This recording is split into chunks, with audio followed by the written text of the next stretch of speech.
அஸ்ஸலாமு அலைக்கும் காய்ஸ், எல்லாரும் எப்படி இருக்கீங்க? Welcome back to Amirani channel.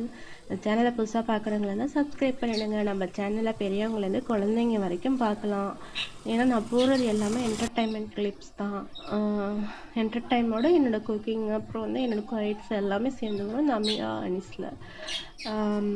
இது வந்து செகண்ட் டைமாக நான் வந்து எடுத்தது. எப்படின்னா வந்து ஃபஸ்ட் டைம் வந்து எங்கள் மாடியில் எடுத்தேன், இந்த மாதிரி தோகை விரிச்சு நிற்கிறத. இது வந்து செகண்ட் டைம் எடுத்திருக்கேன். இது வந்து எங்கள் வீட்டுக்கு வாசலுக்கு எதிர்த்த கொள்ளது. இங்கே தான் வந்து அதிகமாக வரும் இந்த எதிர்த்த கொள்ளைக்கு. ரொம்ப குளிர்காலத்தில் மார்கழி மாதத்தெல்லாம் வந்து நல்ல பெரிய பெரிய தோகை விரிச்சு நிற்கிற மாதிரிலாம் வரும். அது இன்ஷால்லாம் எனக்கு வாய்ப்பு கிடச்சின்னா உங்களுக்கு எடுத்து போடுறேன். ஆக்சுவலி இந்த பின்னாடி நிற்கிறது வந்து பெண் மயில், முன்னாடி நிற்கிறது வந்து ஆண் மயில். ரெண்டுத்துக்கும் வந்து கலர் டிஃப்ரென்ஸ் வச்சு தான் கண்டுபிடிக்கணும். இது ஆண் மயில் மட்டும்தான் தோகை விரித்து ஆடும். பார்க்க நல்லாயிருக்கும் ஃப்ரெண்ட்ஸ்.